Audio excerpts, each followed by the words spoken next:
Times news channel देख रहे आप सभी दर्शकों का बहुत बहुत स्वागत है। मैं हूं रमनदीप कौर। इस वक्त की बड़ी खबर आ रही है प्रयागराज से। क्या है पूरा मामला, देखने के लिए बने रहिए हमारे साथ। रक्षाबंधन भाई बहन के पवित्र प्रेम का पर्व है। इस दिन भाई बहन की कलाई पर राखी बांधती है, जिससे शास्त्रों में रक्षा सूत्र कहा जाता है। भारत भूमि पर ऐसी अनेक सच्ची कथाएं, जब बहन ने अपने भाई के लिए सर्वस्व निछावर कर दिया और भाई ने बहन के कुछ वचन रखने के लिए रक्षा के लिए देश, मजहब और जाति की दीवार गिरा दी। कुछ ऐसी ही कहानी है रानी कर्णवती और हुमायूं की। आज भी लोक गीतों में इस घटना का जिक्र आता है, जब हुमायूं एक राखी का संदेश पाकर अपनी मुंह बोली बहन की रक्षा करने चले आए। ये उस जमाने की बात है जब देश का राजा महाराजा बात बात पर युद्ध के लिए तैयार हो जाते थे। जब चित्तौड़ का बहादुर शाह जफर ने हमला किया, रानी कर्णवती विधवा थी और उनके पास इतनी सहन शक्ति भी नहीं थी कि वे अपने राज की रक्षा कर सके। तब उन्होंने हुमायूं को राखी भेजी और मदद की प्रार्थना की। राखी हिंदुओं का पर्व है और हुमायूं मुस्लिम था, लेकिन उसने राखी का मान रखा और कर्णवती को बहन मानकर फैसला लिया और उसकी मदद जरूर करेगा। अपना प्रण निभाने के लिए हुमायूं एक विशाल सेना लेकर चित्तौड़ की ओर चल पड़ा। वे जमाना हाथी घोड़े की सवारी का था। सेना को साथ लेकर सैकड़ों किलोमीटर की दूरी तय करना आसान नहीं और उस वक्त लगना स्वाभाविक भी था। हुमायूं चित्तौड़ पहुंचे, लेकिन तब तक बहुत देर हो चुकी थी। 8 मार्च 1535 में रानी कर्णवती ने चित्तौड़ की वीरांगनाओं के साथ जौहर कर लिया और अग्नि में समा गई। बहादुर शाह जफर ने चित्तौड़ पर कब्जा जमा लिया। जब ये खबर बाबर तक पहुंची तो उसने बहुत दुख हुआ। उसने हमला किया, हुमायूं को विजय मिली और उसने पूरा शासन रानी कर्णवती के बेटे विक्रमादित्य मौर्य को सौंप दिया। इस घटना को सैकड़ों साल गुजर चुके हैं। आज हुमायूं नहीं है और न कर्णवती, लेकिन कथाएं कविताओं में भाई बहन का रिश्ता अमर है। संगम नगरी प्रयागराज में आम आदमी पार्टी के जिला अध्यक्ष डॉक्टर अल्ताफ अहमद ने मोदी और योगी सरकार पर हमला बोला है। साथ ही बढ़ते गैस के दाम को लेकर चिंता भी जताई है और कहा है कि इसके दाम एक नियमित करने चाहिए, जिससे कि आम लोग की जेब पर असर न पड़े, क्योंकि उनकी कमाई तो सीमित है मगर गैस के दाम लगातार बढ़ रहे हैं। और साथ ही उन्होंने मोदी सरकार के दावे को जुमला बताया, जिसमें कहा कि उन्होंने कहा था बहुत हुई महंगाई की मार, अब की बार मोदी सरकार सिर्फ जुमला रहकर साबित हुई है। भाजपा के लोगों का एक जुमला था कि बहुत हुई महंगाई की मार, अब की बार मोदी सरकार। ये जुमला कहीं ना कहीं सच साबित हो रहा है कि बहुत हुई महंगाई की मार, अब की बार मोदी सरकार।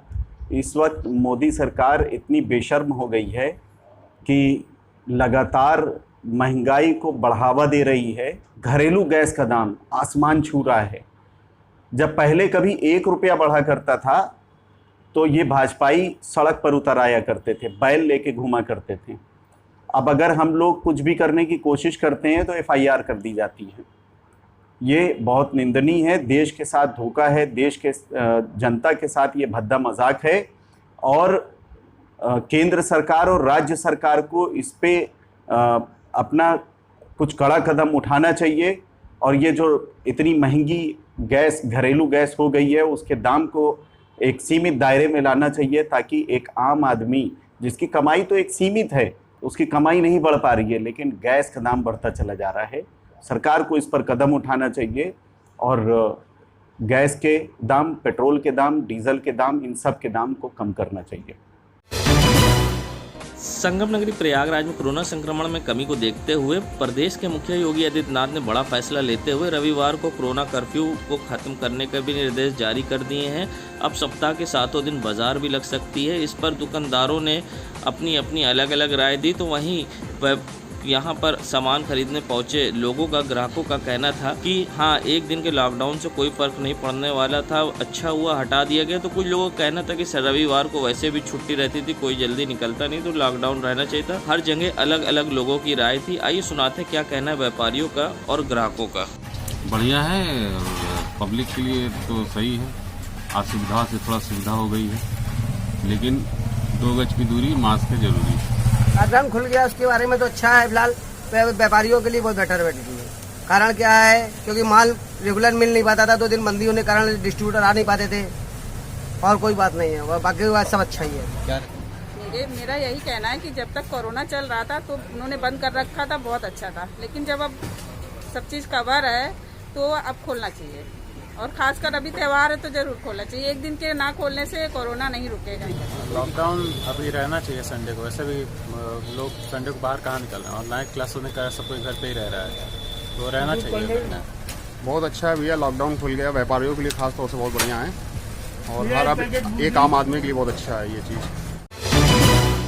संगम नगरी प्रयागराज प्रदेश सरकार ने बहनों को रक्षाबंधन पर रोडवेज बसों में फ्री सफ़र का तोहफा दिया, तो लोकल मार्गों पर बहन को वाहन का इंतजार न करना पड़े, इसके लिए बसों में फेरबदल भी कर दी गई, जिससे बहनों किसी प्रकार की परेशानी ना हो। वहीं लंबे रूट पर चलने वाली बसों में भी लोकल रूट के अतिरिक्त बस चलाने की योजना बनाई गई है।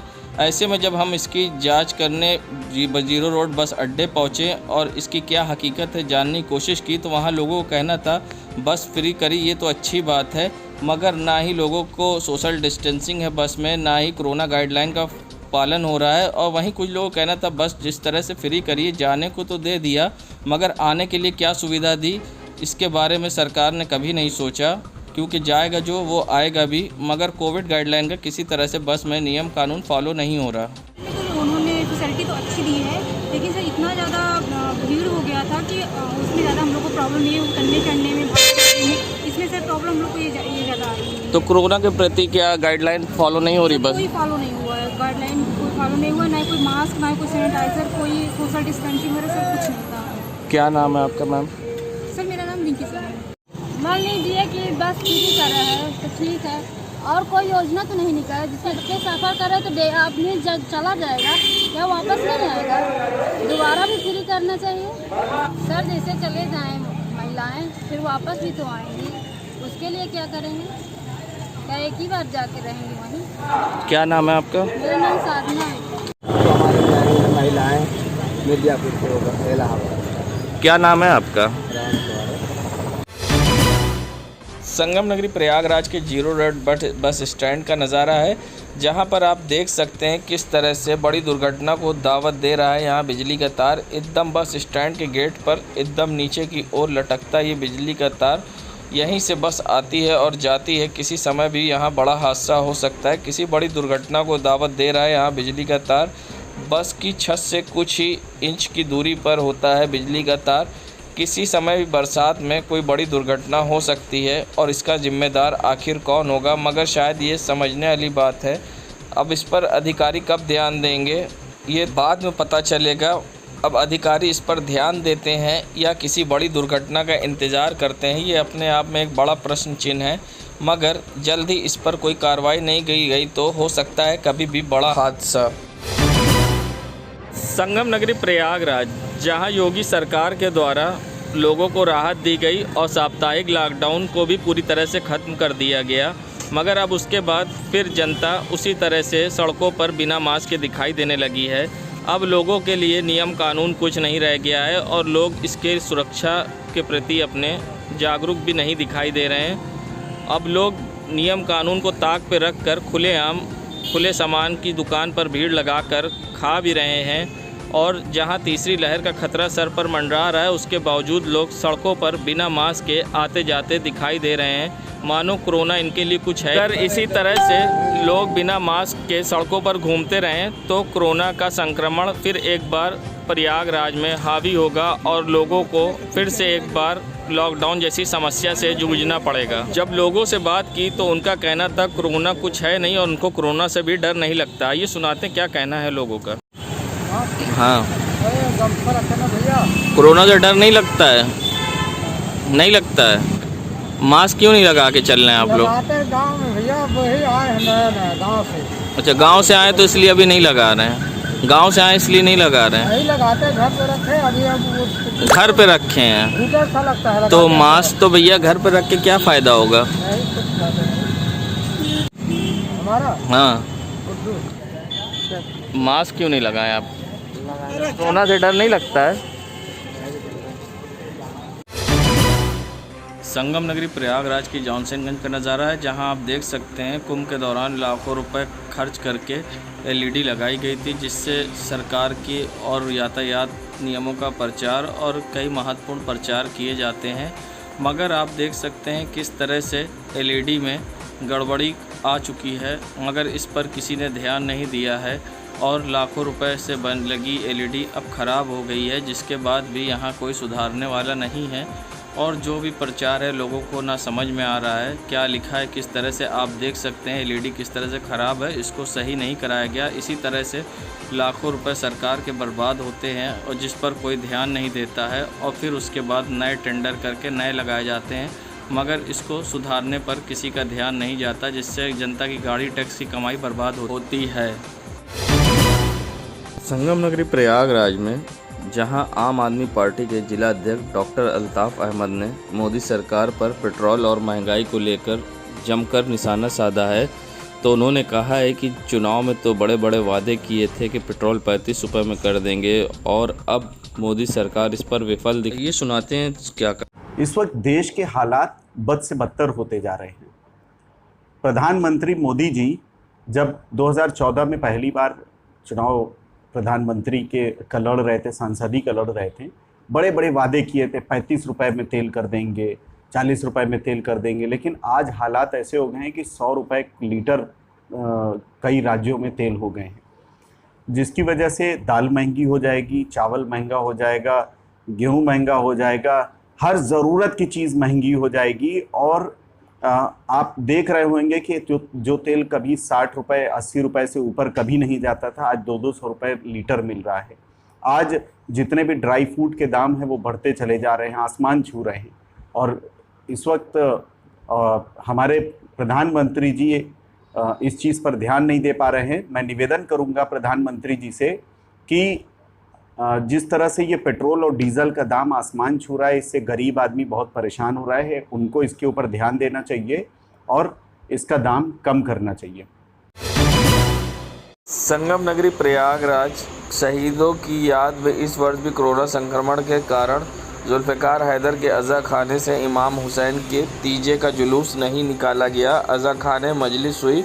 मौलाना रज़ी हैदर साहब किबला ने इराक़ के करबला के नवासाए रसूल के राह हक़ और इंसानियत की बका के लिए दी गई अजीमुश्शान कुर्बानी का जिक्र किया। मजलिस के बाद सबीह ताबूत इमाम हुसैन व गाज़ी अब्बास का अलम निकाला गया।